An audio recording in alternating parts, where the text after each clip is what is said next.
Asoba ini ada 3 kemungkinan. 1. Mengambil seluruh harta waris. Kedua, mengambil sisa dari harta waris yang sudah dibagi.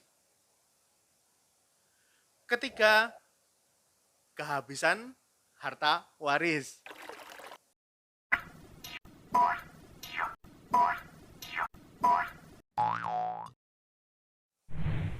Assalamualaikum, ahlan wa sahlan di channel Dakiko. Video kali ini kita akan membahas tentang Dhawil Furud dan Asoba. Pertama, apa itu Dhawil Furud?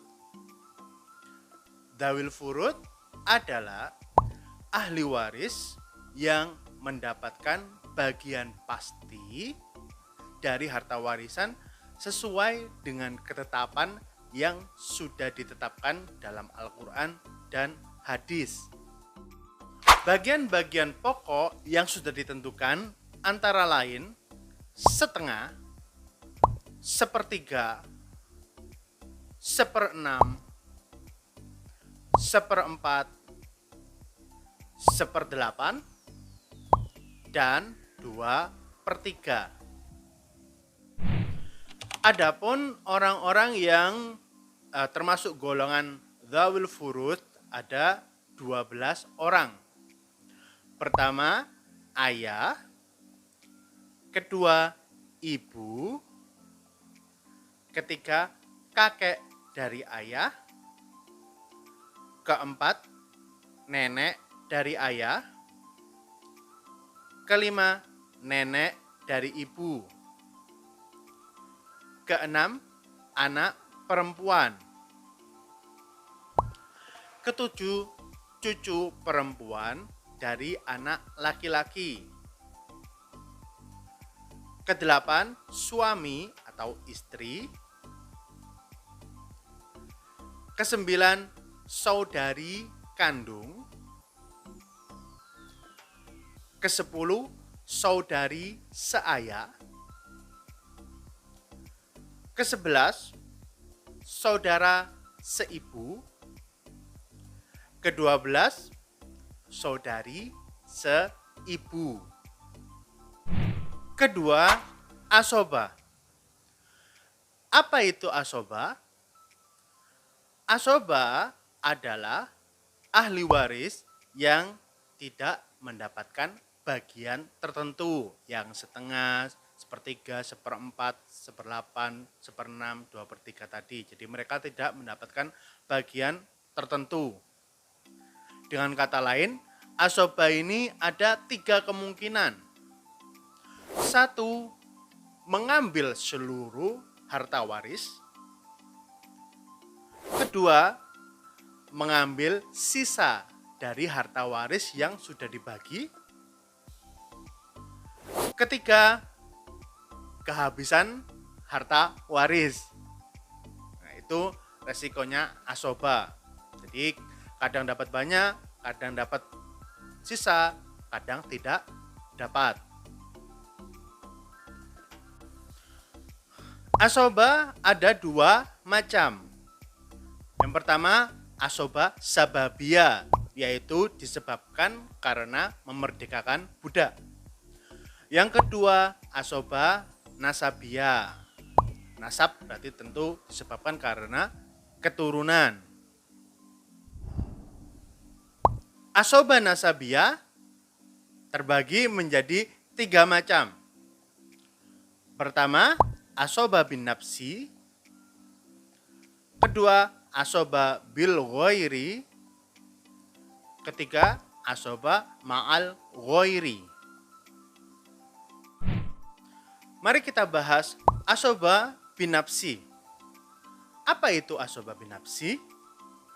Asoba bin nafsi adalah ahli waris laki-laki yang tidak dapat bagian tertentu. Yang bagian tertentu yang setengah, sepertiga, dan lain-lain. Siapa saja sih mereka? Pertama, anak laki-laki. Kedua, cucu laki-laki dari anak laki-laki. Ketiga, saudara kandung. Keempat, saudara seayah. Kelima, anak saudara kandung, anak laki-laki ya. Keenam, anak laki-laki saudara seayah. Ketujuh, paman sekandung, paman dari saudara ayah sekandung. Kedelapan, paman seayah. Kesembilan, anak laki-laki paman kandung. Kesepuluh, anak laki-laki paman seayah. Jadi asobah binafsi ini cara menghitungnya gampang. Kalau ada anak laki-laki, cucu laki-laki tidak dapat, saudara laki-laki tidak dapat, dan seterusnya. Misalnya ada cucu laki-laki, tidak ada anak laki-laki, berarti yang saudara laki-laki tidak dapat, berurutan seperti itu. Kedua, asobah bil ghairi. Apakah asobah bil ghairi itu? Asobah bil ghairi adalah bertemunya asobah bin nafsi yang laki-laki dengan ahli waris perempuan yang dalam satu tingkat. Nah, adapun orang-orangnya, pertama anak laki-laki dan anak perempuan. Ini satu tingkat. Kedua, cucu laki-laki dan cucu perempuan, harus dari anak laki-laki. Ini satu tingkat. Ketiga, saudara kandung laki-laki dan saudari kandung perempuan. Keempat, saudara seayah dan saudari seayah. Jadi harus berpasang-pasangan ya. Anak dengan anak, cucu dengan cucu, saudara kandung dengan saudara kandung, saudara seayah dengan saudari seayah. Terakhir, asobah ma'al ghairi. Apa itu asobah ma'al ghairi? Yaitu bertemunya para perempuan asobah bil ghairi tanpa adanya ahli waris laki-laki yang ada di asobah bin nafsi. Langsung contohnya aja. Siapa saja mereka?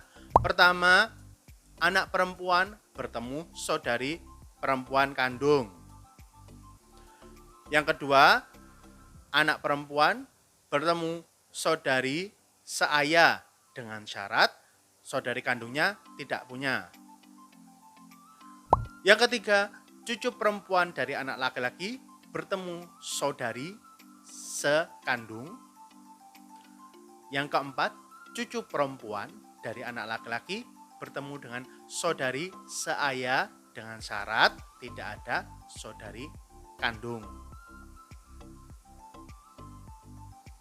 Untuk contoh-contoh, nanti kita akan bahas satu persatu.